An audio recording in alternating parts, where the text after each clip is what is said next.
to us about these very fast-moving developments in the Ukraine. Let me just spend a word contextualizing this event. Then I'll do a quick introduction, explain the format, and then we can jump into the substance. So for those of you who are new to the Watson Institute is Brown's Center for International and Public Affairs. The mission of this institute is to promote a just and peaceful world through research, teaching, and public engagement. And as part of that mission, we see these kinds of events where we bring experts, local and non-local, to speak with us in the community about these very important events like the things that have been happening in the Ukraine over the last several months, which heated up in a big way in the last week or so. And what we're hoping to do is we've asked each one of our experts to speak for 5 to 7 minutes. They have most of them have some PowerPoints, but I will be draconian in my time management. And the idea is that each of them will present very briefly, and we'll go down the line, and then we'll open it up really for question and answers, etc. We have this room that's full. There are a couple other overflow rooms in the building, and this event is also being broadcast so that people can see it. And as I said, this is the first of many events. Let me now introduce the panelists, and given that my introduction, I will give an introduction based on the order in which they'll speak, which they're not quite seated in that order, but they can sort of, you can see their names there. So let me begin with our first speaker is Professor Anna, I'm going to screw this up, Lisanskaya, who is a professor of computer science here at Brown and is a renowned expert on cryptology, especially focused on privacy-enhancing technologies. She, aside from her expertise in computer science, is from the Ukraine and has been actually paying close attention and blogging about recent events, and it's really a great pleasure to have you here with us today, Anna. Our second speaker is Michael Kennedy, who is at the end. He's a professor of sociology and international studies here at Brown, and his research focuses, among other things, on intellectuals and professionals in East European social movements. And he too has been very closely following these events in the Ukraine and has been actually writing some very interesting pieces about this that have actually even today appeared, I guess, in The Guardian, which is great. Our third speaker is Roman Torgovitsky, who is the founder of the Soma System Foundation for Humanistic Journalism. And this foundation seeks to provide humanitarian aid and support political freedom across the world. He just literally returned from Ukraine a few days ago, where he was filming Voices of the Maidan and basically talking about these things. So we have sort of really hot off the press kind of information and live experience. So thank you for joining us, Roman, tonight. Our fourth speaker will be Professor Patricia Herlihy, who is a professor emerita here at Brown, who has taught Russian and Soviet history and also served as the director of international relations program. Afterwards is Professor Linda Cook, who is a professor of political science here at Brown and whose research focuses on comparative politics of the Russian Federation, Eastern Europe, and Eurasia. And finally, we have, and we're very fortunate to have with us, Professor Robert Legvold, who is the Marshall Schulman Professor Emeritus of Political Science and the former director of the Harriman Institute at Columbia University, which specializes in this area of the world.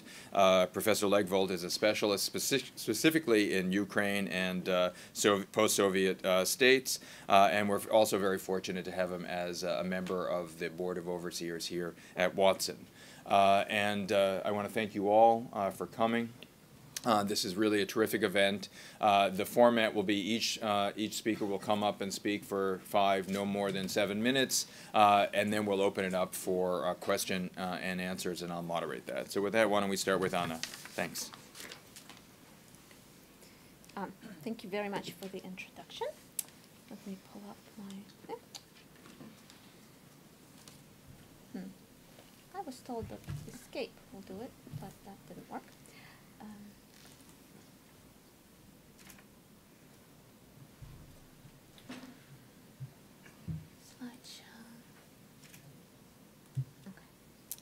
So I'm going to give you just a timeline of events, and if you speak Russian, my presentation is basically a ligbez for you guys.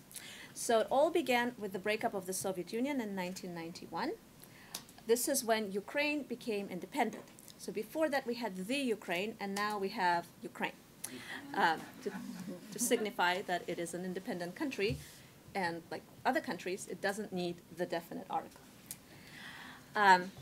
Another thing that happened back in the early 90s is Ukraine agreed to get rid of its nuclear weapons. Why did it have nuclear weapons to begin with? Is because, of course, the Soviet Union had nuclear weapons, and when it broke up, Ukraine got some of it. And Ukraine decided that it had absolutely no interest in having nuclear weapons and disposed of it by 1996. And the agreement, this has become very important with the current events. So in 1994, Ukraine signed an agreement with Russia, the United States, and the United Kingdom, where the other signatories to the agreement guaranteed Ukraine's sovereignty and territorial integrity in exchange for Ukraine's giving up nuclear weapons. So why do I have this particular picture illustrating May 1992? Because this is a picture of my beloved Kiev in May. And this is a beautiful collection of lilacs that is, I think, unique in Europe. These are lilacs in the Kiev Botanic Garden. And this is what May 1992 looked like to me. Okay. So what happened between now and the early 90s? Well, a lot of things happened, but I just wanted to mention that the Soviet Union was a planned economy and all business was state-owned.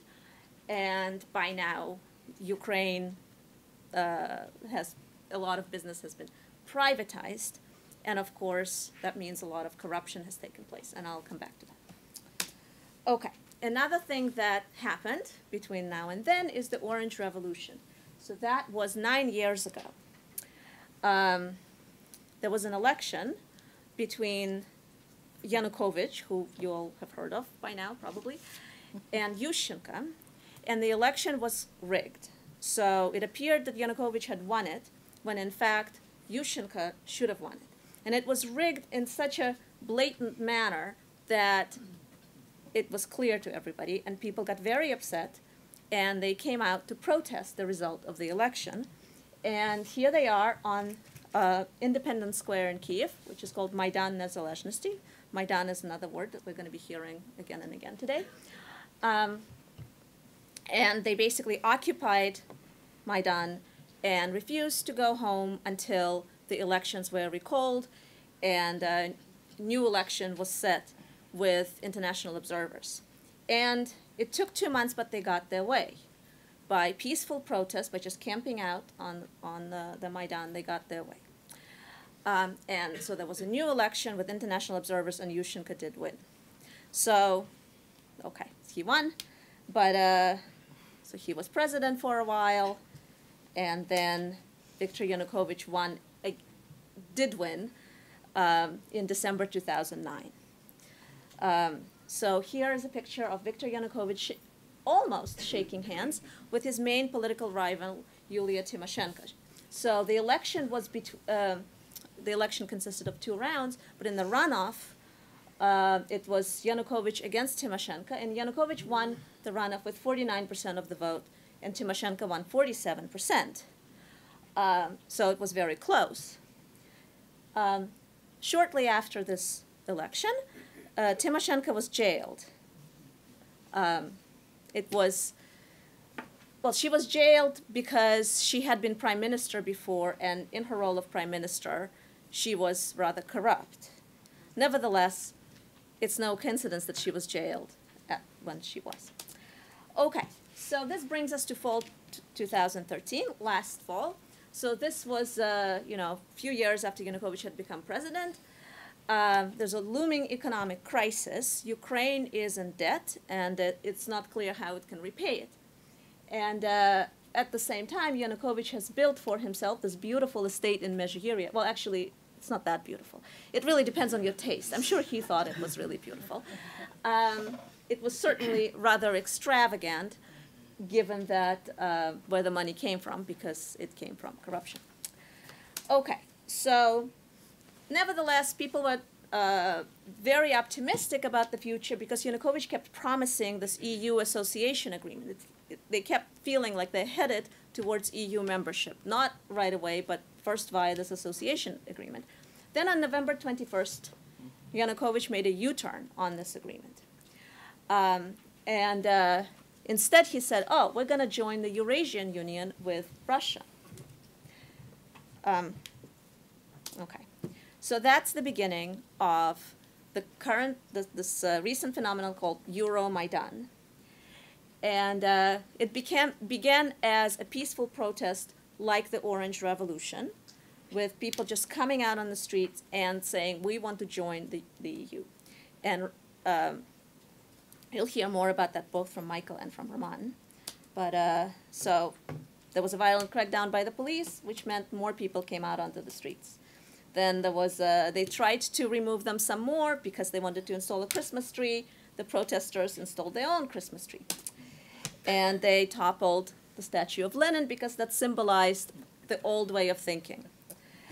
And then on January 16th, the Ukrainian parliament decided, oh, let's outlaw free speech, which caused people, oh, and by the way, not just free speech, you're not allowed to wear helmets in public because that's what the protesters wore to protect themselves. And you're not allowed motorcades of more than 5 vehicles because that was also part of the protest. So people were not afraid of that. They said, oh, you're going to crack down on us? We're going to protest. We're going to wear pots. And we're going to demand to go to jail because we do that. Okay. And so I'm out of time. So there was more protests and deaths and abductions. And so this is a picture of protest. This is one of the first people who died, and he was killed by a sniper bullet, which was very mysterious and surprising. This is a guy who was abducted and tortured, and here he is showing wounds in his hands from being crucified. And here are the barricades that the protesters built so that they could continue the protests. And the Olympics happened. Okay, so after all the violent crackdowns, they eventually had really big outburst of violence around February 18th. This building burned down and about 100 people died. And then finally Yanukovych agreed to negotiate and even signed an agreement that said, all right, we're going to have new elections. This is a crisis. I acknowledge it. And then he this is him signing the agreement, and he promptly fled the country. And now, he fled on his helicopter. And this is what Kiev looks like now.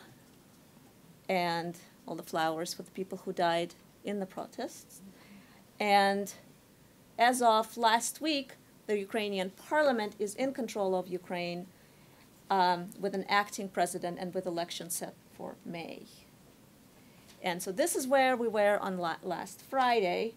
And this is my last slide. So this is the last thing that happened, is a standoff with Putin. So what happened was, because there was a change of power in Ukraine that wasn't exactly peaceful, Putin decided that the current leadership of Ukraine is not legitimate, and therefore he needs to protect Ukraine. So in this picture, these are Ukrainian soldiers refusing to surrender to the Russians. And so they're not armed. They're singing the Ukrainian national anthem, and they're carrying the Ukrainian flag. And the red flag that they're carrying was the Soviet flag that represented the Soviet Union in the Yalta Conference. And they're singing the Ukrainian national anthem.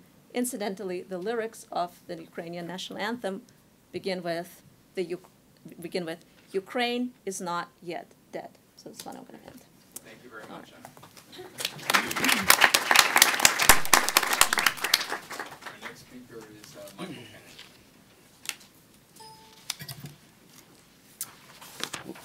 Let me help you. So it's a great honor to be here with all of you. Dobry den. What I would like to do today, after I get this up, here we go.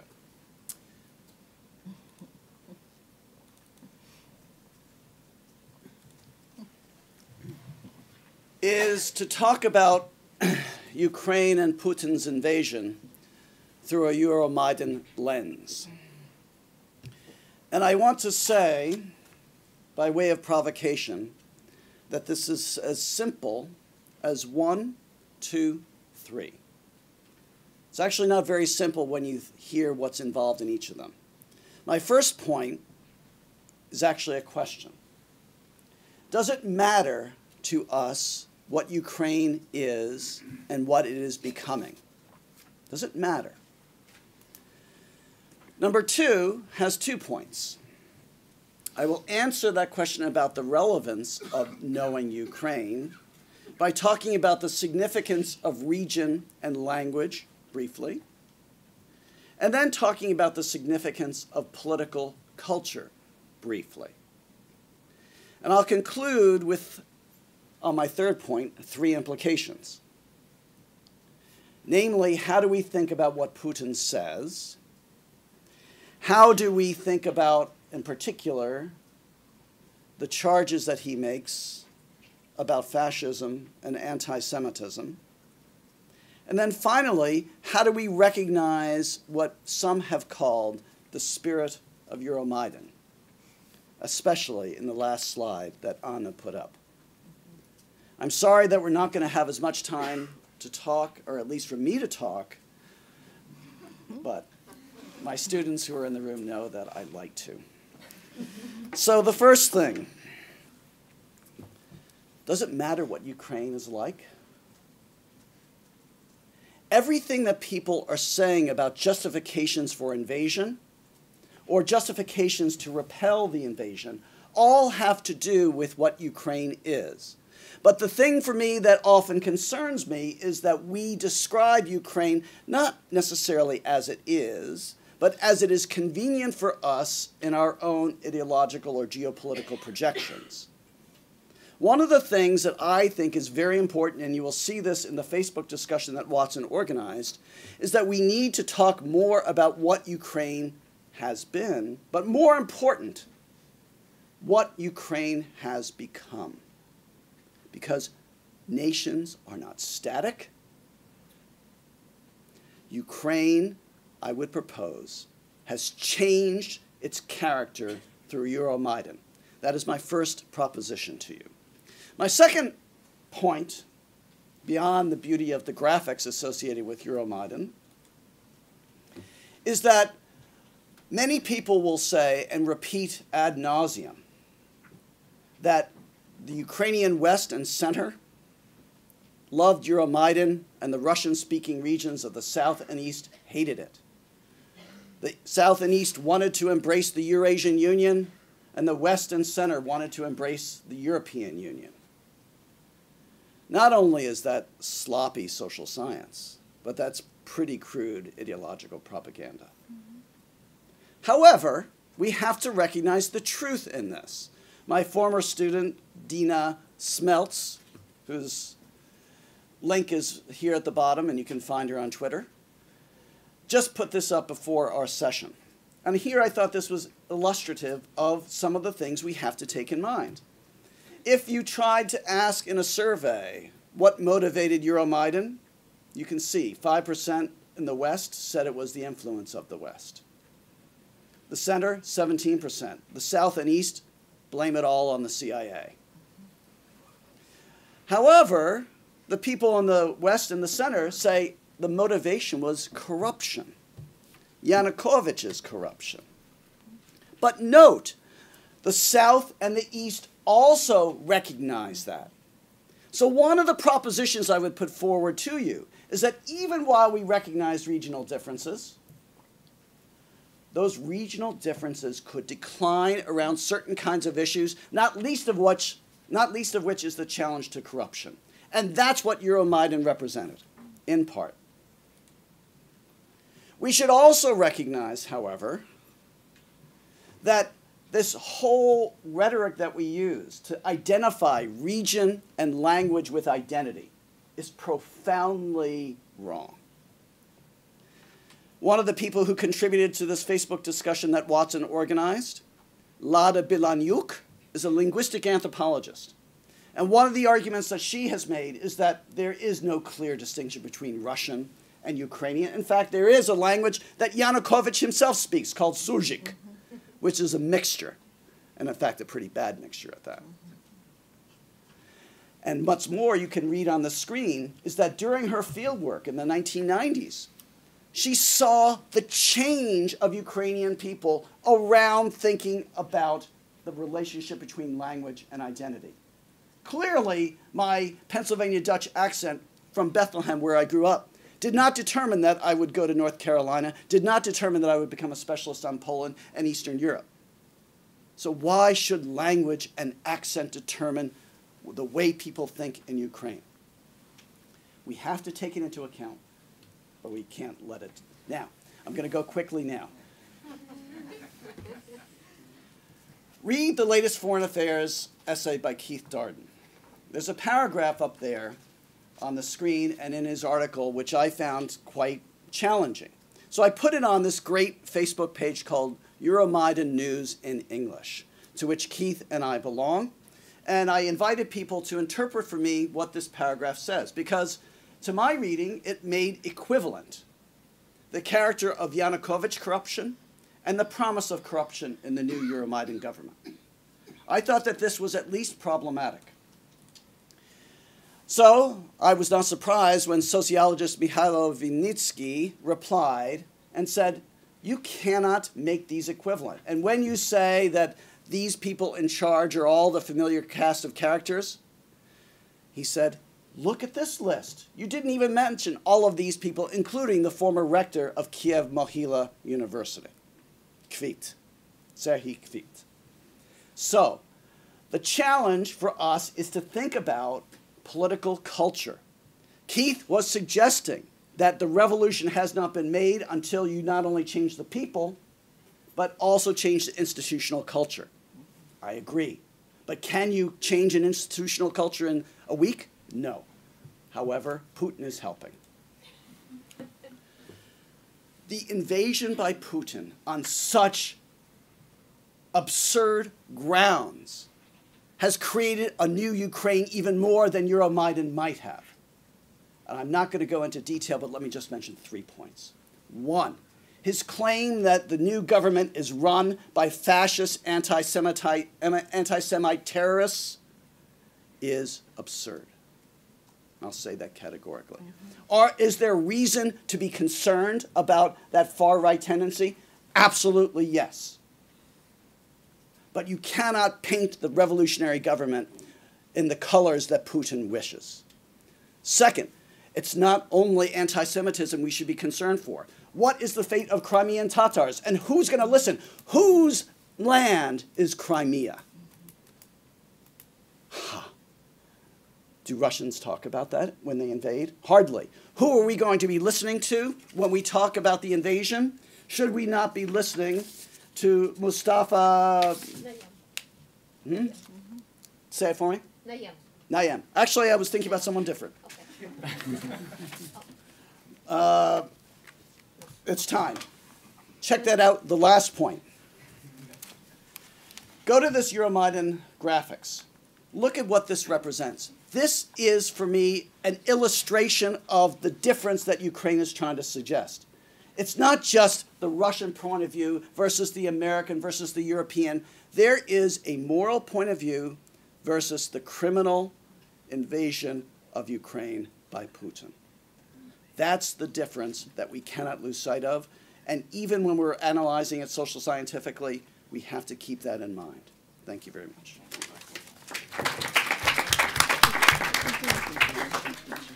Our next speaker is Roman Torgovitsky.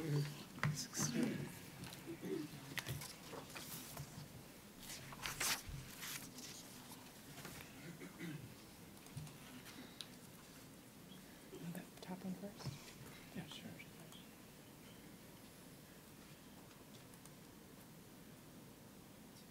Я родился в Кировской области, Половицкий район.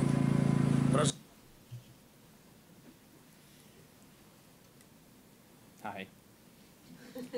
I have no background in political science, yet I will try to share the I guess, the smell of tires from Maidan.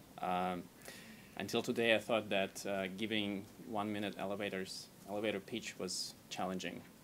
Now I changed my mind. When you have 5 minutes to talk about really the spirit of Maidan, that is what I'm most passionate about, and that what really inspired me. I'm one of those fascists, anti-Semites, Jewish, Russian, born in Moscow, people who joined Maidan first time. I came to Maidan in early February just for 3 days, just wanted to meet the people, spent a couple of days at the barricades and realized how absolutely wrong the Russian media is. I'm going to touch upon a couple of things and then share with you a couple of videos, a couple of the interviews, because once I realized that Putin and Russian media is engaged in really informational war, and what we observe today, events in Crimea, really is a logical consequence of the media war that Putin launched a month ago. So going back to Anna's slides, one of the really important events was when students were protesting against Yanukovych backing out from the EU deal. And that resulted in Berkut, the Ukrainian special police force, dispersing the protest. But it's not just dispersing. What they basically were doing, and this is based on the interviews, they had several layers of Berkut police. So imagine the police sticks that we all see. The first layer, the first row of the police would punch people with the sticks until they collapse. The second row of Berkut would punch people with their feet and then stand on top of their feet to break their bones. And then the third row would just stand, a couple of them around each person, and would continue beating them with their feet. So this was not about simply dispersing the protest. It was indeed heinous, and it was the only way I can describe it as a being Russian who grew up on Soviet against fascist movies in my childhood. This is the definition of fascism for me. So, but something wonderful and very interesting happened in Ukrainian society right after that. Before, many Ukrainians complained that people would pay no attention to a stranger in the street. If they see somebody falling on the street or having troubles, they may as well just walk by. It's a typical urbanized scenario. People are egocentric. Yet after people observed on YouTube what happened with students, the next day 1 million people came out, and the entire Maidan, so the entire square, the entire subway was packed with people. You could not breathe. So what people were doing, they were singing Ukrainian songs, Ukrainian anthem. And you can imagine that it's a fairly uncomfortable situation. So, but instead of being harsh, people actually started apologizing to each other for actually doing something that would make other people uncomfortable. And it's at that point that when a heinous event in the society actually start changing people from the inside. Because, for example, the people were getting together to clean their yards around their apartment buildings. As much as I despise Yanukovych, you cannot make a claim that Yanukovych caused people neglecting the gardens around, the yards around the apartment buildings. Yet, people changed from the inside, and they actually started meeting each other in apartments. They started self-organizing, and they started cleaning the place. And this is one of the most important things, changes that happened in the Ukrainian society. People realized they moved from thinking that well, I'm not concerned about that. There is corruption, there is criminal, but yeah, what can I do about that? I cannot do anything about it. People actually realize that they can do something about that, and they start self-organizing. And the way it works, people identify a problem, be it on Maidan or somewhere else. They organize a group of people, and they start solving the problem without complaining, without thinking, oh my God, can I do something about it or not? They just organize and they do it. So then, what is it? The other question is, what are the people actually protesting about? So Russian media is saying that these are fascists and Nazis and so on and so forth. A lot of people in the Western media are saying, well, this is geopolitics and this is EU versus Russia. For Ukrainians on Maidan, it's not about Russia, it's not about Ukraine, it's very simple. It's just as you said, it's about corruption. It's about the criminal culture that Yanukovych brought with him when he came to power. And moreover, it's deeper than that. It's not just about Yanukovych. People on Maidan realize that Yanukovych is only a reflection of the underlying system of the criminal oligarchy, or part of the oligarchy which is actually criminal, which helped Yanukovych to raise to power. And as long as this criminal part of the oligarchy exists, no matter who is in power, whether it's opposition leaders or not, judicial system, police force, medical system are going to stay corrupt. Okay, so one more minute. So why people in Maidan? I'm going to show you. Маловицкий район. Проживаю в данном моменте. Кировская область, Алаваневск. Я сюда приехал из-за того, что у меня партия регионов собрала сад, который я 12 лет пользовался. Такой есть партия регионов Яровой Александр Владимирович, который у меня насильно забрал документы в сельской раде и убрал сад. Я из-за того здесь, 87-й день, я здесь стою, воюю за правду, за ненасилие. Я хочу, чтобы все жили нормальные люди, жили нормально. Я отстаиваю то, что у меня двое дочерей есть, они студенты. И когда Беркут насильно побил студентов, я сюда на второй день ночью, я сюда выехал. Я безвыездный, потому что меня сейчас несколько раз приезжали службы безопасности домой, искали меня, чтобы закрыть. Но слава Богу.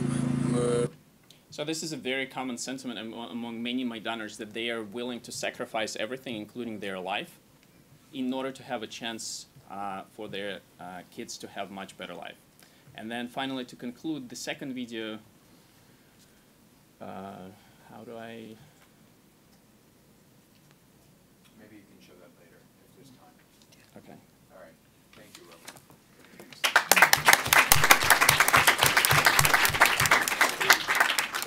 Our next speaker is Patricia Hurley. I need your help on the next. That one. And slideshow. Then I can use.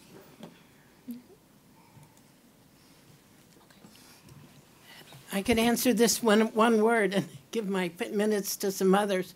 Obviously, at the moment, it's Russians, Crimea. But we're going to have a 7-minute history of Crimea, if I can do it. And there's the map. As you can see, it's contiguous to Ukraine. And if we had the larger map, you could see that it's not contiguous to Russia. It's the closest to Russia up there on the east there at Kerch. Sarah Palin could certainly see Russia. It's only 2.7 miles. Even I've been there and seen Russia. And my eyes aren't as good as hers. So as you can see, it's dotted with many ports. And that becomes significant, of course. And it's dropped down in proximity to the Mediterranean, which is critical, which is crucial in this whole series of claims. Now, we're going to look at its importance for Ukraine, because whose Crimea is it? Well, de jure, I would state, it is Ukraine's. Everyone speaks about the Black Sea Fleet of Russia being there, but it's the home of the Ukrainian Navy, by golly, as well. So for Ukraine, it's a strategic, valuable peninsula because it has access to the Black Sea, which Russia also covets. So that the importance of the access to the Mediterranean is perhaps less important to Ukraine than Russia, although that's difficult to quantify. Nonetheless, the Ukrainian Navy lives in unhappy condominium with the Black Sea Fleet. There have been scuffles and fights in the past. And of course now, in fact, the last email I got, there's a rumor that these mysterious self-defense units who are always asked at port cities and airports to defend people there and not elsewhere, that they're cutting the moorings of some of the Ukrainian ships. Now, that's not confirmed, but it shows you to the extent that Russia has taken charge of all of the naval bases, including, of course, and most especially, as far as Ukraine is concerned, the Ukrainian Navy. As it's already been mentioned before, Ukraine rented the port of Sevastopol in 1994. It was the Budapest Agreement that Anna talked about, which the integrity of Ukraine was guaranteed by UK, US, and Russia. But more importantly, in 1997, there was a treaty of, well, maybe it's not more important, but for the purpose of leasing the port to the Russians, the Ukraine agreed to lease it for not cash, but for a reduction in gas prices. And this is critical for Ukraine, which is so dependent on Russia for gas. And the price of gas is also a critical element in the Ukrainian budget. So in a sense, not to put it very elegantly, Crimea is a cash cow of sorts for Ukraine, not only for the agriculture and the viticulture and the potential of fracking. There is some prospect of getting fracking going there with maybe spectacular results. So Ukraine wants to hold on to this vital naval port for itself. It wants to be able to derive revenue from it. It wants to keep the gas prices low. Unfortunately, Russia has just announced that as of April 1st, the price of gas is going to go up for Ukraine. Now, is that a unilateral abrogation of the agreement to lease the port? I don't know, but it might well be.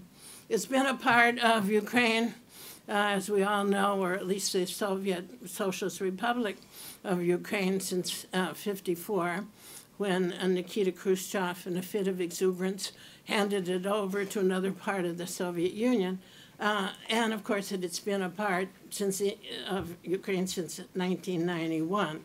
There was no litigation at that time that amounted to anything concerning Ukraine retaining the Crimea. So de jure, I would argue, they have a kind of claim on it for sure. And they gave up, as Anna's mentioned, their nuclear weapons in the Budapest Memorandum. It's also the birthplace of Ukrainian Christianity, Orthodox Christianity at any rate. So now, Michael is certainly correct. If it's a homeland for anybody, it's the Crimean Tatars, who came in the middle of the 14th century with the Mongol invasion, and these are the descendants. So almost uninterruptedly, except for 1944, and we'll come to that in a second, the Crimean Tatars have occupied that as a homeland. In the 1770s, Catherine II, known to some as the Great, in her strategy to obtain, access to the Black Sea and defeat Constantinople, to defeat the infidel Turks there former Byzantium, her strategy was to wrest the western littoral of the Black Sea, the Crimea, and as much of the eastern seashore as well. And she succeeded in getting the western part of the Black Sea and founded Odessa. And Sevastopol was founded as her naval port. Initially, she allowed the Crimean Tatars to be autonomous, but then changed her mind, and Russian Empire annexed it in 1783.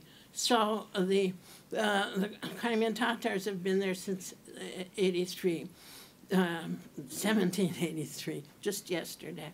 The unhappy lot under Stalin is well known, the exile of every man, woman, and child who was Crimean from their homeland in 1944 to Central Asia, with some ending up in gulags in Siberia, cut the population in half, mostly in transit, and subsequent to that, over the years, another half perished because the disease, the unhospitable environment, the fact that their possessions were taken from them, means a hiatus that they bitterly recall, and they have no love for Russians and don't want to be annexed by Russia again. They have the sympathy of Turks. If Russia retains Crimea, there's a potential backlash from more militant radical Muslims in the Caucasus, although the Crimean Tatars themselves are not militant, they're not into jihad. But nonetheless, there will be a backlash, I would think, if they are annexed to Russia. Now, we come, of course, to Russia, and I've already mentioned the strategy in the past, the strategy today. Russia has kind of covered its tracks by having alternate seaports. They've been building up Novorossiysk for some time on the eastern Black Sea shore. They have a toehold in Syria, in Yemen, and they used to in Libya. It's a tourist center for Russians today. The population, at least linguistically, so we won't go into that right now, Michael, but about 60% or more claim to be ethnically Russian. Only a quarter are Ukrainian, and 12% are Tatars. Symbolically as well as strategically, Crimea means so much to the Russians. You have to go there really to understand that, well, if you can think of, I don't know, Paul Revere's Freedom Trail, plus the monuments of Washington, D.C., to commemorate the victory over the Turks. The Crimean War, although Russia lost, it's certainly a scene of heroism. It is a city remembered for World War II, especially World War II. 97% of the city of Sevastopol was destroyed. And this outdoor museum quality can't be overlooked. I've walked through Sevastopol and in many parts of Ukraine fairly often. Last time was 2 years ago. And this is a church that contains 60,000 bodies or bones of Russian soldiers from the Crimean War. You've heard of Florence Nightingale, but let me introduce you to Daria Sevastopolskaya. She's the counterpart nurse in the Crimean War. There's a statue to her. This is a monument to the sunken fleet. The Russians heroically sank their whole fleet to keep out the Turks and the Western allies, and it delayed defeat for a year. And here is this wonderful panorama view of the Battle of Balaclava in a diorama. I urge you to see it if you can get in. And this is modern Balaclava. Tennyson's great poem, of course, was referring to the battle there. And the most beautiful serene bay, as you can see. However, that was where the Soviets kept their nuclear submarines. And this is the exit tunnel. I've been all walking through where the fleet used to be. Now it's empty. And I hope there's going to be light at the end of the tunnel. Thank you. Thank you very much.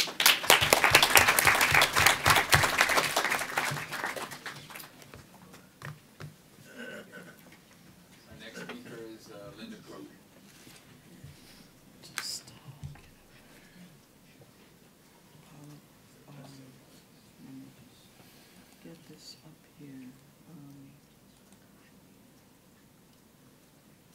I think it should be this one, yes. I may need some help here because. Okay, wait, where's, okay, oh, I just can't quite see. Yeah. Well, I should say that I'm feeling a little apprehensive and isolated here as the one person in the group who is representing the Russian perspective in articulating Russian interests, and I feel that for my own well-being, I should stress that I'm not advocating the Russian position here, but just I intend to present to you in, I think, a fairly straightforward way, Russian interests in Ukraine, Russian perspectives, some of which have already been represented, but perhaps less hysterical views of them. And if I have time to talk a little about the risks and costs of this venture for Russia. Up to a week ago, almost all Russian experts, the same people who said the Soviet Union wouldn't collapse, were saying that Russia would not intervene in Ukraine, would not intervene in Crimea. Again, we were all wrong, but except for Pat. Pat's more realistic than the rest of us, but mostly people were saying that because the calculation of interests in any rational sense seemed to argue that Russia should not make such a move. So let me not take any more time with the introduction, but just move on. I've got a couple of maps here, a political map, and just so that you have a clear sense of where Ukraine is. I want to use this map, with apologies to Michael, though, for most of my presentation. And I'll explain why. Russia has, I think, 5 interests in Ukraine in 30 seconds each. It first has a military strategic interest that I think Pat Hurley has explained to us, the naval base at Sevastopol and access to the Black Sea. That naval base is aging. There are debates over its significance, but I think that it matters. Russia had a lease on that base until 2017 under the Yushchenko government from 2004 to 2010. Yushchenko said that he did not intend to extend or renew that lease. It was renewed, as you know, by Yanukovych until 2042 in exchange for a gas price ceiling. That's one Russian interest. Russia has a political interest in the orientation of Ukraine. It considers Ukraine part of its near abroad. Russia lost its influence in virtually all of Eastern Europe, except for Russia, Kazakhstan, and Belarus. Russia views this as an historic area of interest. It wants Ukraine as part of the Eurasian Customs Union. I have that here. It has used sticks and carrots to keep Ukraine linked with Russia, particularly, but not only the gas. Ukraine did, however, have a more Western-oriented, though unfortunately not very competent or effective, government between 2004 and 2010 under Yushchenko and Tymoshenko. Russia worked to frustrate that government, including twice shutting off the gas supplies in pricing disputes, but it did not intervene or veto that government. So Russia's behavior now has really departed significantly from the way that it reacted to somewhat more Western-oriented governments. Thirdly, socially, there is a large Russophone population. I am not predicting or defining people's political orientations by their language. I would not do that, but there is a large Russophone population in Ukraine, and people's attitudes and identities may be changing, but if we look at the division, the political division of Ukraine in the second round of the 2004 election between Yanukovych and Yushchenko, and also in the 2010 election between Yanukovych and Tymoshenko, in both cases, the majorities in Ukraine split largely along the lines that we see here, with the majority of people in almost all of the electoral districts voting fairly strongly for one candidate or the other. So the evidence is not in some kind of retrograde cultural identity, but in the political behavior of people as far as we've seen in the last elections.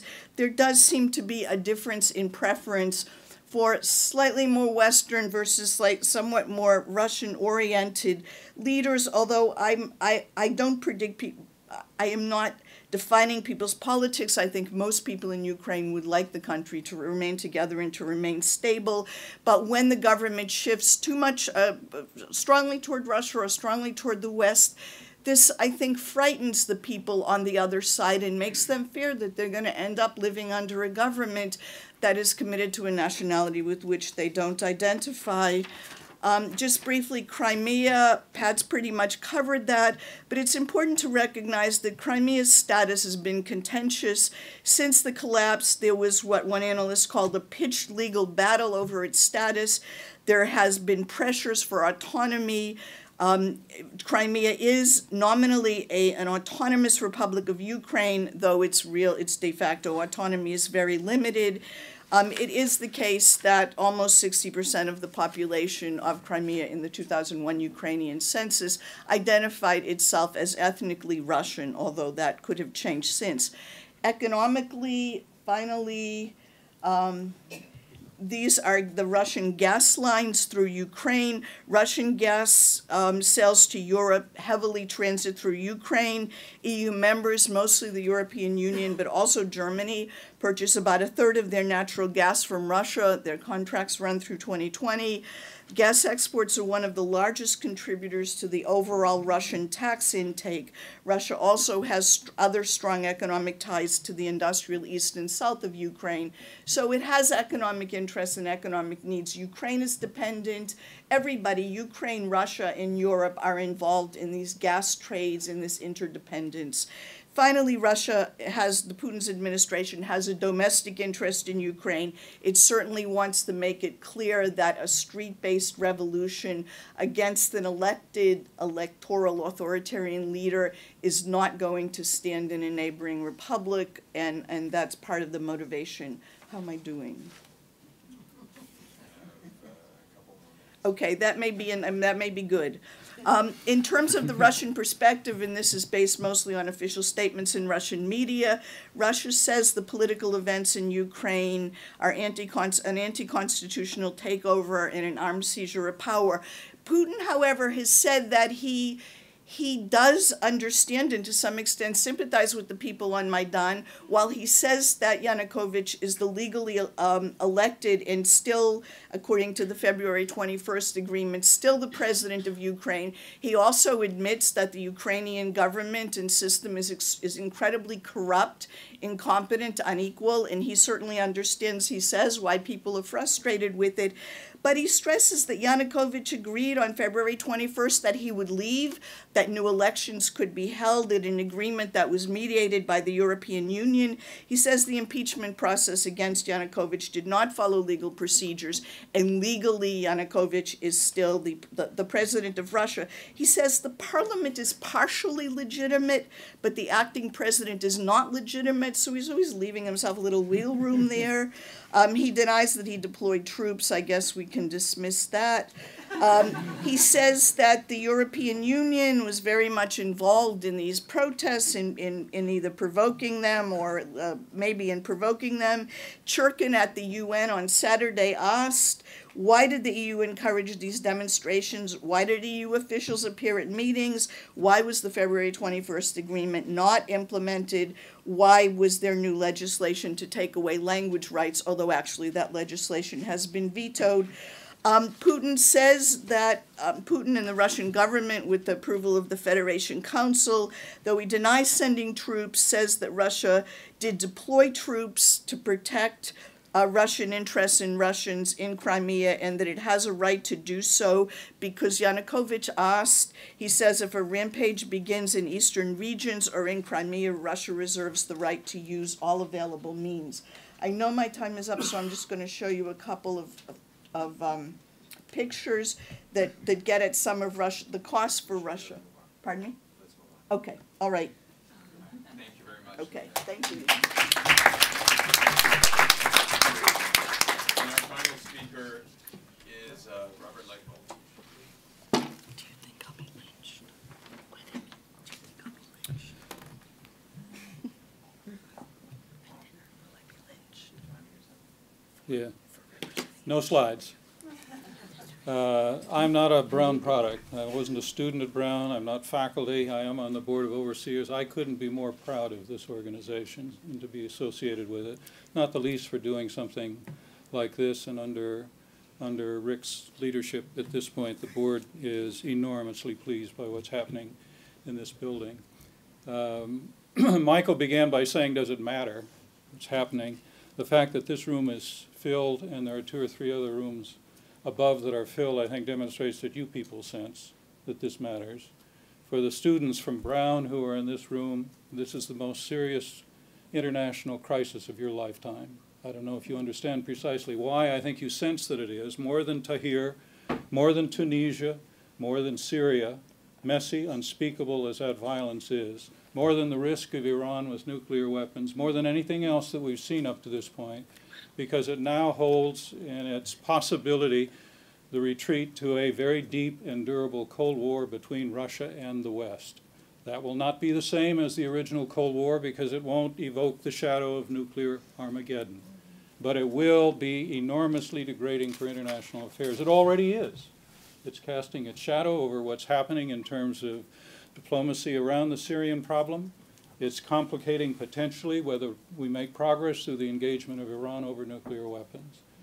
It's a much larger issue in terms of its impact on international politics, with the real risk that it may be lasting as opposed to the ups and downs of U.S.-Russia relations over the last 10 or 15 years, or the moments of frictions that we've had in that East-West relationship. And unless you're convinced that Russia and what happens with Russian foreign policy doesn't matter any longer in international politics because it's such a pale shadow of what it was when it was the Soviet Union, the potential impact on our foreign policy, on that of the Europeans, and certainly on the lives and security and safety of the parties that are involved directly, Ukraine, their neighbors, Poland, Belarus, and the others in that area, will be immense. What everybody is doing in this thing matters, but I think the player whose hand is being played now in a way that matters most is that of Putin. So I begin by speculation, which can't be more than that, of what he's up to. What at this stage his game is. I can't imagine what his game will be 2 or 3 moves down the road. That's also very important. But where it is right now, at a minimum, I think, since he is persuaded that as a result of the February events and the revolution in Ukraine, that he has the Russians, Russia has lost control over the direction of Ukrainian politics, and that Ukraine is almost certainly going to rapidly move toward the West, and in doing so practice an anti-Russian policy as it moves toward the EU and toward NATO. He believes that's where the underlying forces that have driven the formation of this interim government are, and therefore my guess would be at a minimum what all of this is about, this heavy-handed behavior, and set aside the rhetoric. I don't know how much of it he believes in terms of the flimsy stuff. At a minimum, if it is a lie and he knows it's a lie that justifies a genuine impulse that's deep and in part that reflects what Linda was saying in terms of the Russian stakes. And that's what matters. That is, that he's acting out of conviction, even if he's lying through his teeth when he explains the rationale for what he's doing in international politics.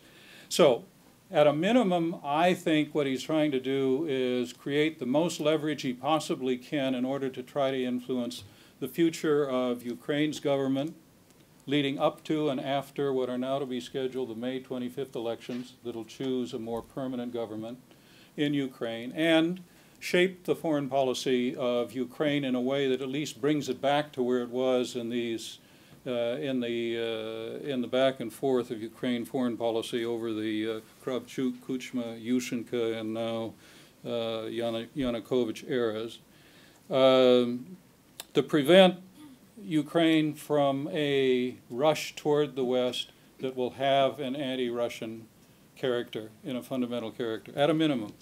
Alternatively, it may be that what he is up to is to make as his enduring legacy, far more important than the spectacle that he staged in Sochi, and everybody else talked about that as Putin's legacy, the return of Tolstoy's Crimea, or the Crimea that Pat described for you, to Mother Russia. I think that is a glimmering possibility out of this chaos that may be very difficult for him to resist. He has said, and people in the West have taken hope from the proposition in his press conference a day ago, that we are not going to annex Crimea, we don't need to. But he said we will respect the freedom of the Crimean population to decide where they're going. And as a result, Sergei Aksyonov, the fellow who has arrogated power as a Russian nationalist, as the prime minister in Crimea, has announced a referendum for March 30th and lately said he's going to move up the date of the referendum. You've heard the population statistics from the others.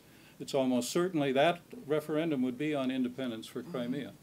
It's almost certainly that referendum would pass.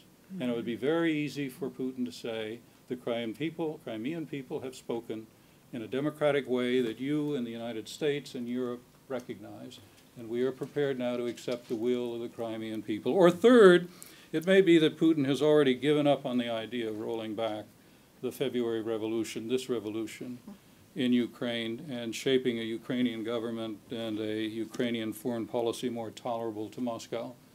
It may be that he has given up on that. He said goodbye to the 13 western regions of Ukraine, and he is in the process of helping to engineer, or will be in the process of helping to engineer, the dismemberment of Ukraine, by which the 13 regions of Ukraine in the east will become a cordon sanitaire for Russia. I don't know what he's up to. But if it's any one of those things, this is very high stakes for Putin. And it's very high stakes for all of us. And the way in which the West and the others are responding to this with talks of sanctions or denying visas or otherwise is simply not playing in the same ballpark. It's not the same game that's going on. So the second thing is what's needed. At this point, the fundamental proposition is that we have to escape the dangerous descent that we are all on, whether we're Ukrainian, whether we're Russian, whether we're German, whether we're French, or whether we're Americans at this point, because what it's going to mean to your lives in international politics in the next decade if we don't move off of the current course. For that, I would argue that the point of departure has to be changed in a simple way. We have to move away from each side saying, I don't like the path you are on, to all of them saying, I'm worried about the path that we are on, whether we're Russian, whether we're German, whether we are American. Second, the way in which the core issue is framed. In the case of Washington, the crisis is what has happened and is happening in Crimea. In Moscow, the problem is what has happened and what is happening in Kiev. We have to change that to the issue is the Ukrainian crisis, political and economic in its many and complex forms. And third, and most important, I think we have to change the way the task is formulated. The task has to be to stop the escalation that's underway. And it has to be now as a top priority to begin de-escalating the crisis. How does one do that? I propose some of the following. This afternoon, you'll read it in newspapers when you look at your New York Times online, or tomorrow morning. Kerry has been meeting with Lavrov, the Russian foreign minister, during the day in Paris. They tried to get a meeting between Lavrov and the Ukrainian foreign minister, which didn't work. But Kerry came out of that by saying that I feel better about where we are today than where we were yesterday. That's the first slightest sign that there may be some hope that we can try to begin wiggling our way out of this thing. But I would recommend 7 things, and then I'll sit down. I think the first thing is to persuade the man I referred to earlier, Sergei Aksyonov, and the others that have, as I've said, arrogated power by seizing it, the parliament, in Simferopol, the capital of Crimea, to postpone that referendum until after the May 25th presidential or government elections within Ukraine. If that referendum is held March 30th or before that, all bets are off for what goes on beyond that. I think it's, and we need Russia in order to persuade Aksyonov to delay that referendum until after Ukraine has had its election. Secondly, to allow or to follow the urging of the head of the Crimean Tatars in Crimea, Rafat Chubarov's proposal that the parliaments of Ukraine and the parliaments of Crimea, the Ukrainian parliament regards the parliament Crimea as illegitimate, parliament in Crimea regards the parliament in Kiev as illegitimate, nonetheless to appoint presidential commissions or parliamentary commissions to begin talking to one another about what the issues are. See whether there's any way to find some kind of common ground along the way. Secondly, to convene the NATO-Russia Council continuously at this point. We've unlearned the lesson of Georgia. After the Georgian War, the NATO-Russia Council was disbanded or abandoned for a period of time. That's precisely when you want to be negotiating and talking to one another. We need continuous meetings of the NATO-Russia Council at this point. Third, to organize at the earliest possible time, I recognize this is controversial because all of the other political problems that would follow, a summit between Obama, Merkel, and Putin as quickly as we can. I can't think of any other kind of summit context of heads of states that works for all the problems with that. Fourth, or fifth, to establish monitoring missions in all of the areas where the Russians claim abuses have taken place or anybody else wants to make those claims that would be drawn from either the participants to the Budapest Agreement in 1994, the guarantees of territorial integrity and sovereignty for Ukraine when the Ukrainians gave up their nuclear weapons. That's the United States, Britain, and Russia, or the OSCE, or the United Nations. Those missions would have to have that kind of legitimacy. Sixth, to create a substantial international presence in the preparation of the monitoring, the conduct of those May 25th elections, to guarantee transparency of the elections, and to ensure that at the end there is legitimacy for those elections in the 10 eastern provinces as there are in the 13 western. Without that, you will not have any prospect of stability within Ukraine, and that can only be done, I think, if the international community in some form, including the Russians, are heavily involved. And then finally, to secure a public affirmation by all, beginning with Putin, but including the Europeans, and Ukraine's neighbors, an affirmation of the importance of protecting Ukraine's sovereignty and territorial integrity. The popular metaphor, I was on television last night and I heard it again, is finding an off-ramp for Putin. What I'm arguing this afternoon is it better be a clover leaf.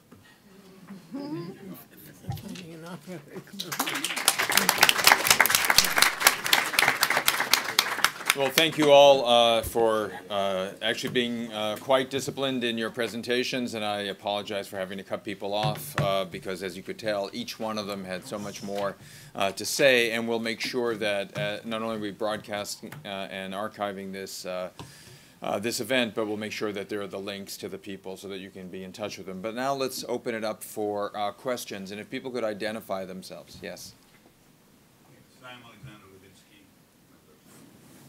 Slavic department at Brown University, and I find it quite curious that not a single member of the Slavic department was invited to this forum, especially since I speak all languages of the region, including Russian, Polish, and Czech, and Ukrainian, not current one, but the 16th century, which I know much better than they. Now, I would like to just raise one thing. I know the history of this region and Central Europe quite well, and I could debate every speaker very much. I am emotional, however, now, and the matter that concerns me is the emotions. I was born, and I'm not going to speak now as a professor, but as a member of an underprivileged minority. I happen to have been a Russian born to emigre parents of third generation in Prague. I was tortured and beaten and ridiculed by Czechs for supposedly, as a 6-year-old boy, for supposedly bringing communism to Czechoslovakia. I am probably one of the only people here who chose sides during the Cold War.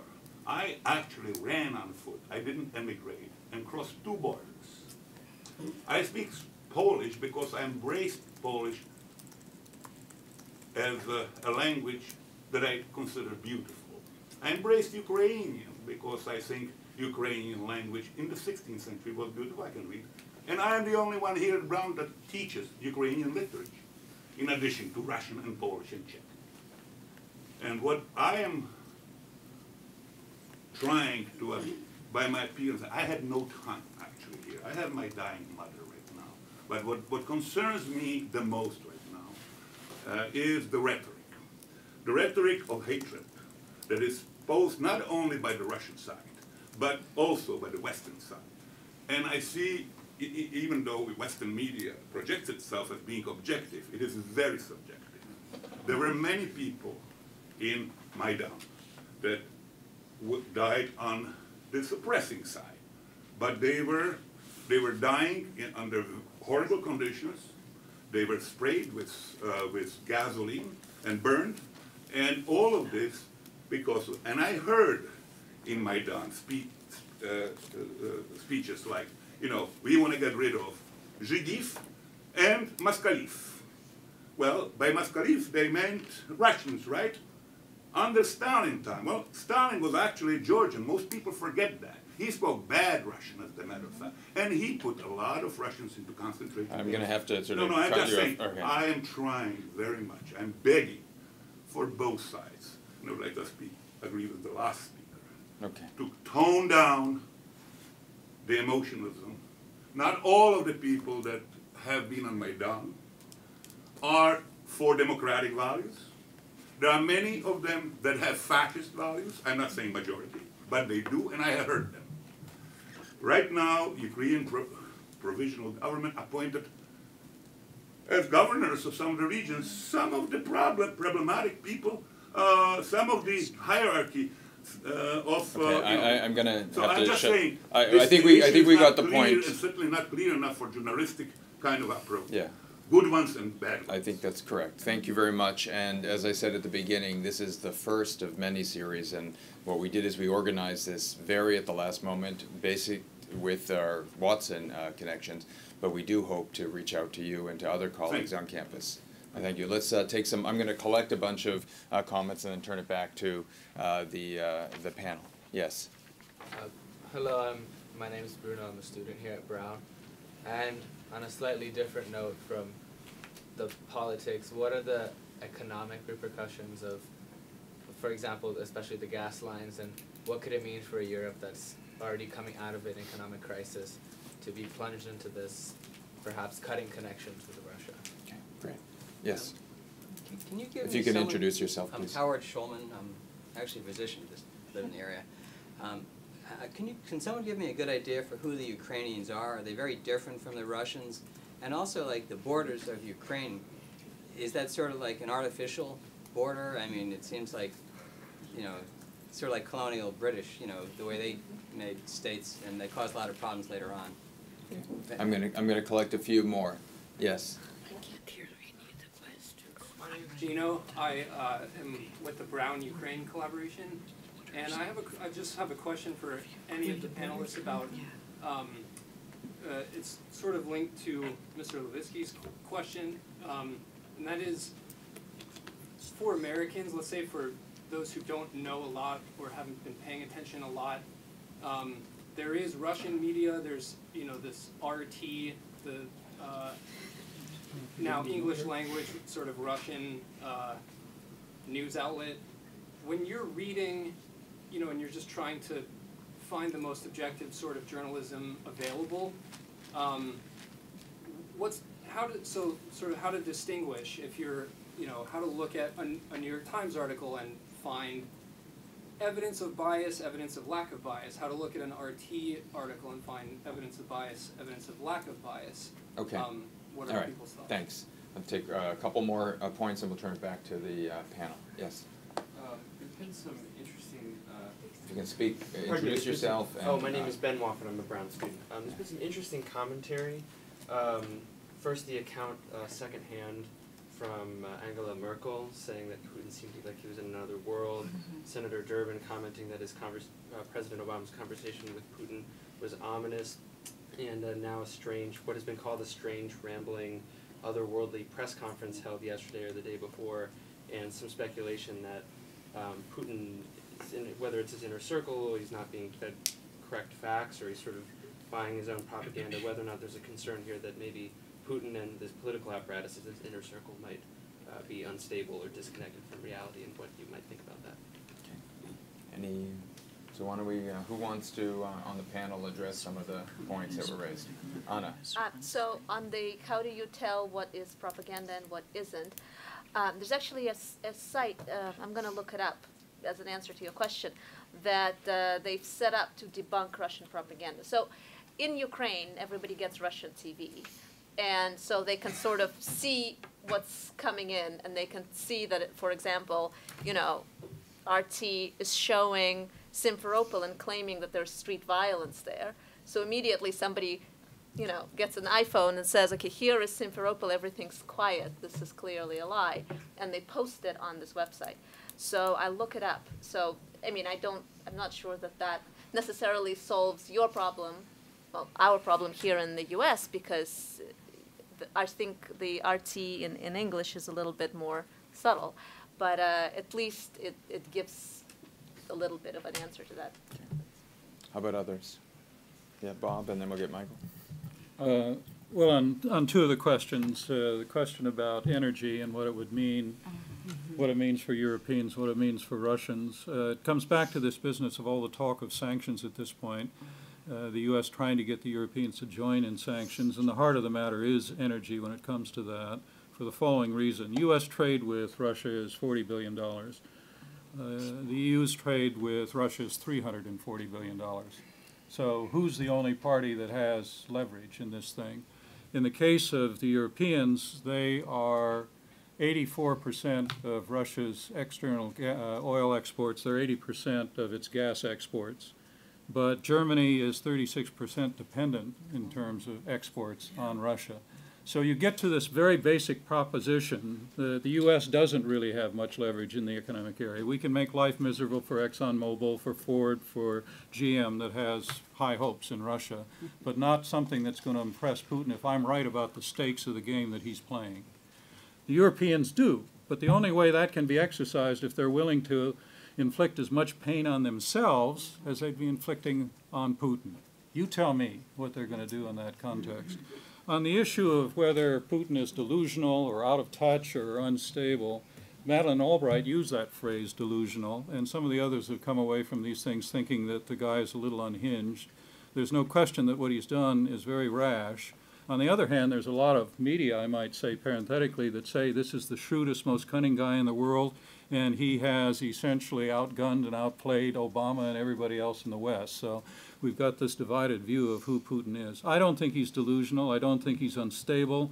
I think he has a view of the world and aspirations for Russia that are not good for Russia. I think there may be a very high price that he will end up paying for what he's doing and the game he's playing in Ukraine in the long run. I think historians are not going to look back favorably on this period of time. But I don't think in his own terms, in terms of what he wants to accomplish, that he's irrational by any means. Great. Michael. I think I would like to riff off of Bob's point, but to begin with an acknowledgement of Alexander's point. And I think one of the things that we don't recognize sufficiently when we're trying to think about the games that everyone is playing are the emotions that are, fueling all of these things going on. And rather than treat that as somehow a distraction, we have to put it at the heart of what our analysis is. So that's my first point. And that's why I emphasize the lack of truth. I mean, I just posted on my Twitter 5 lies that Putin told, and then Kiev posted up the ante and said, these are the 10 lies we should be thinking about. So, to the point about the truthfulness of media, I would just say there is a disproportionate amount of truthlessness on Putin's side. But that doesn't mean that truth rests on the other side. We have to use our critical capacities to parse them. But here's the problem, and it gets to Bob's point. We can't talk about Putin as delusional and Obama as a professor, right? Because Putin has outmaneuvered Europe and Russia, or Europe and the United States. But it's not in any way that people are talking about. It is precisely around energy. But how did they do it? They prevented the European Union from acting in a solidaristic way. Hanya Brown right here is doing a great thesis on that very subject, and it's something I've been following myself. But let us just note what could help improve European negotiating positions. instead of having bilateral negotiations, why don't we create an interconnector system that goes from north to south and not just from east to west? That would improve Europe's ability to negotiate. But then we also need to be able to think about how those oligarchs in Russia are using their resources to prop up things like, oh my gosh, the Bank of England. So why isn't it that the United Kingdom is going to take a more forceful stance? Well, because it will risk their economic. But what if we were to take a serious money laundering criminal investigation against those Russian oligarchs? Let's not do it, but say we might. Then we might have more leverage in negotiating with Putin because Putin has all the cards. But in fact, we should be operating with a full deck and not just the cards that Putin has dealt us. That's the point. Great. Yes, Roman, and then we'll get Linda. So I think that Putin has been playing a win-win game because he created an external enemy, and that helps to gather support for his personality in Russia that has been declining lately. So now there are fascists in Kyiv, and the Russians have to fight against the fascists and get them out of the Kyiv, which is very clear.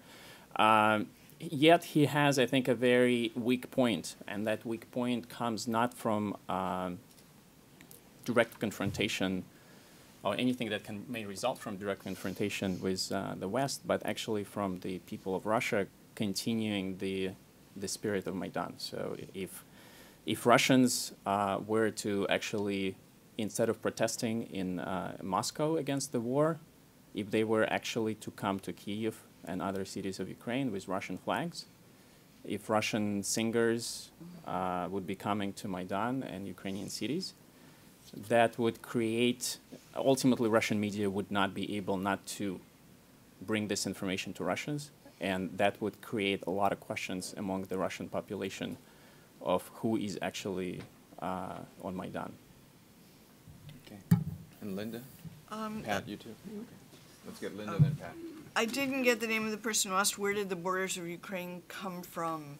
Okay, so the eastern part of Ukraine was incorporated into, the eastern and southern parts were incorporated into the Soviet Union. Patton was probably at the time of the revolution. Russians were moved there to some extent in the Soviet period. In the Crimea, the Tartars were deported and Russians were brought in their place. Only during part of Ukraine was incorporated only at the end of World War II. So it was it was cobbled. It was taken mostly from Poland. Austria and Poland. So the Ukraine, as we know it now, really was cobbled together at the end of the war. And there is a colonial element in the sense that it was Russified. There's on the media question, I don't have any media, but there's a very good site called Monkey Cage run by a very smart guy named Joshua, I'm blanking on his last name. Pardon me? Joshua Tucker. It's not journalism, but it's expert commentary that I think is about the best you'd find, and it's free access. I just have to say very briefly, I really don't think this is like a win for Putin. I think it's a crisis for Putin, and he's taking huge risks. I don't see this as an opportunity for him. Pat, did you want to go? I was going to talk more about the Ukrainian borders, but I think Linda did a fine job. Okay, great. I would go all the way back. All right, let's get some more. We have time for maybe a quick last round of questions. Yes. I just had a question. So if you can identify yourself, please. Hi, I'm Reva. I'm a senior in IR here. I just had a question about Professor Lechwold's comment that this is the biggest international crisis of our generation, and it's bigger than Syria, and it's bigger than etc. And I'm wondering, to what extent are these events actually interconnected? I mean, if we look at Syria and if we look at Russian policy on Syria, one main reason why there's a standstill there is because there's a failure of diplomacy. And I feel like in this Ukrainian case, we also see a failure of diplomacy. So I'm wondering, what's the broader, I guess, diplomatic failures that are going on in a macro scale in all of these cases that we need to address or we need to change and comment on? Okay. Dietrich. You need to identify yourself too. It seems You have to identify yourself. Oh, Dietrich Huschenbauer, I'm a retired sociologist and a member of this institution. it seems that there is consensus among you, not whether who is the winner or the likely winner. There I feel that Linda has a point when she says this is very critical for Putin and crisis-ridden. But the West has very little leverage. So the only thing that can be done really is to be as smoothly talking down and offering ways out from embarrassment and out from maybe risky positions that Putin put himself in. That seems to be the best that we have for the short run. I have a question, especially to Professor Legwald, about the long run. Namely, your colleague Brzezinski has written recently a book in which he proposes something about foreign policy in general for the United States. And one of the main themes was we should make sure that Russia moves slowly and maybe reluctantly, but definitely into the West. And that seems to me a very significant statement from a Polish American. Very interesting that he makes that proposal. But it seems to be also a very important proposal for peace in the world and for cooperation in a global way. And I wonder whether you see any possibility, if the de-escalation steps work, and if we can survive Putin in the longer run, whether there is a chance to overcome this, what I consider a neurosis of a former empire, similar to France and similar to Britain. Okay. Tony? Introduce yourself, please. Tony Levitas, I'm a research fellow here. It seems that there isn't much leverage anywhere, and the problem is that there are spoilers everywhere. So the West has no leverage and is asking everybody to be calm and collected because it doesn't have any credible threat. And at some point, somebody is going to blow unless Putin can be convinced to say, I'm moving out, or I'm rolling back, or I'm just taking this piece of the pie and we can all agree that this is the maximal amount of the pie that I'm going to take. But in the interim, there are going to be a whole lot of very angry Ukrainians. I mean, my nightmare scenario is that the Ukrainians blow their own pipeline.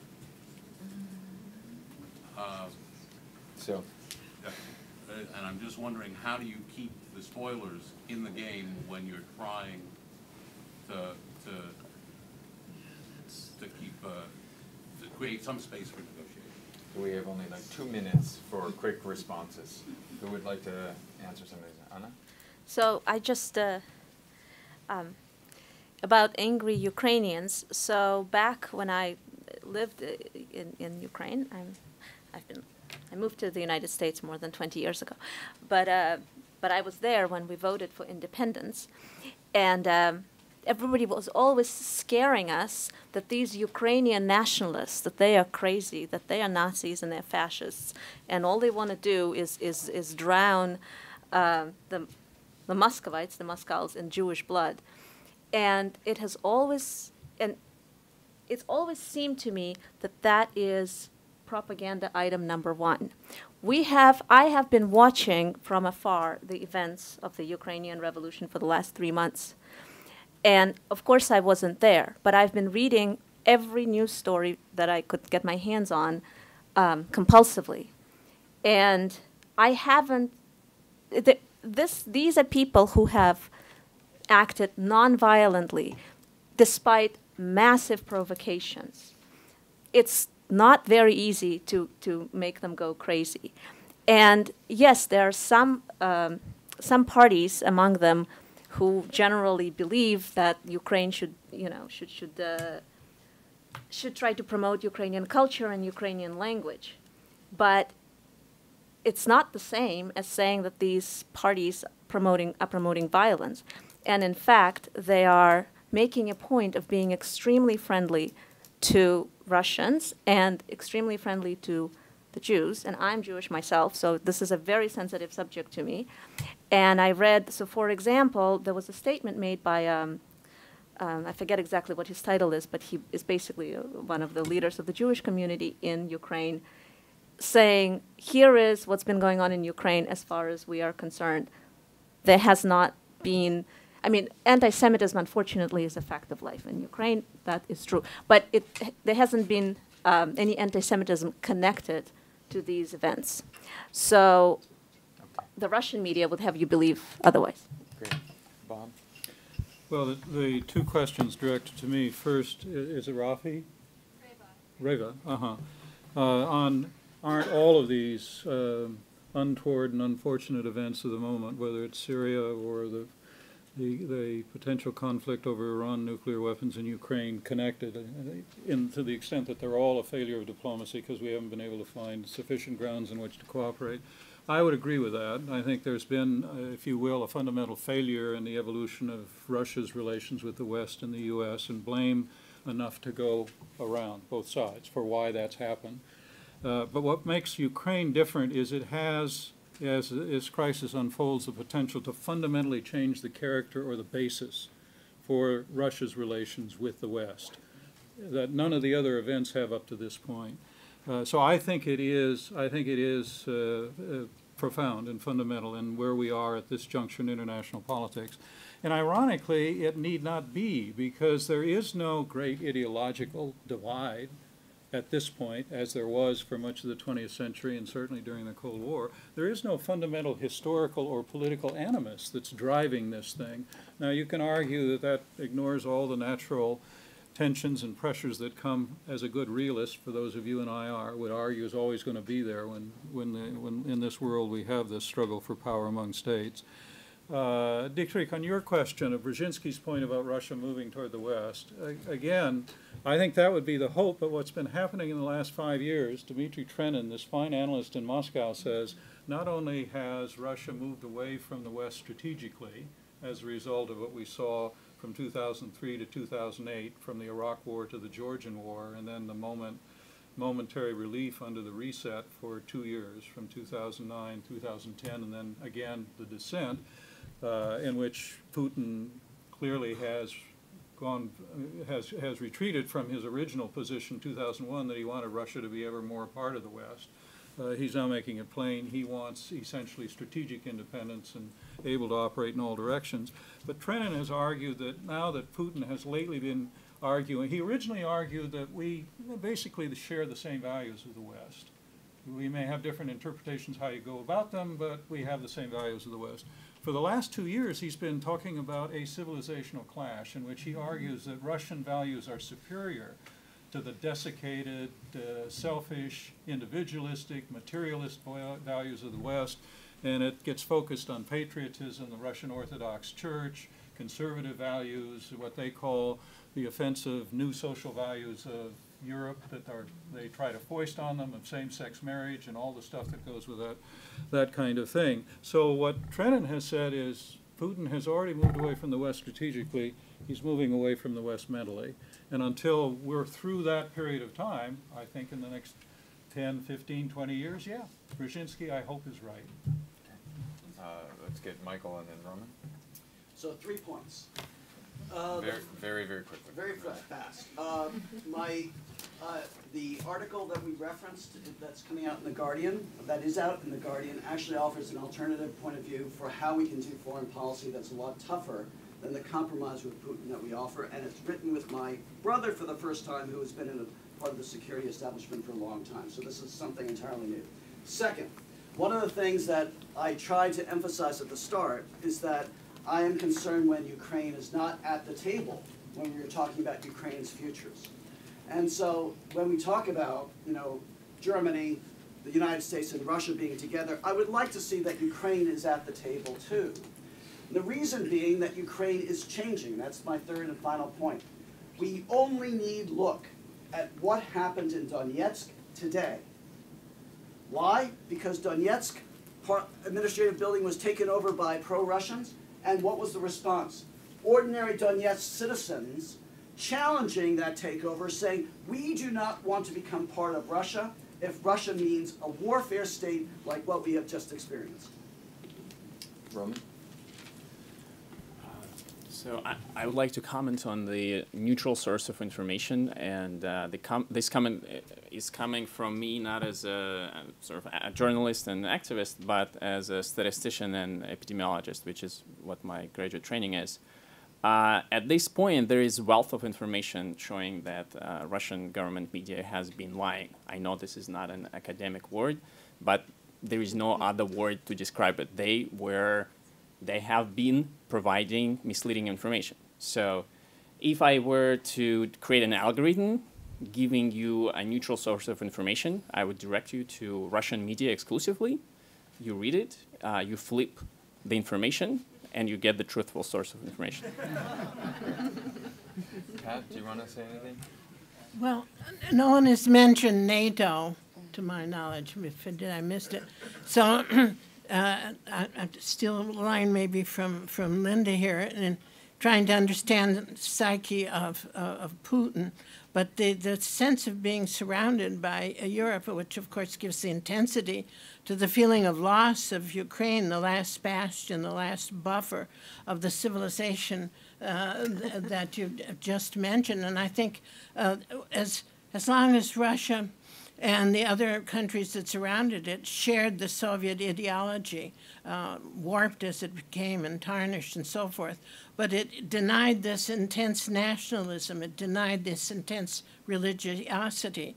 So with the loss of an ideology, he's going to embrace, I think, Putin, as well as other leaders, this ethnic nationalism, the embrace of orthodoxy, and this, of course, is encouraged and financed to a degree by the Church, Orthodox Church, and to surround himself with this kind of defense and retreat. I think that's very true, but we're a little guilty, too, for not having foreseen the effect of the expansion of NATO. Thank you. Linda? That's okay. Okay. We've come, unfortunately, to the end of our conversation tonight. As I said, this is the first of a whole series. Please stay tuned for other sessions. We'll include other parts of Brown University. And please join me in thanking our panelists for a wonderful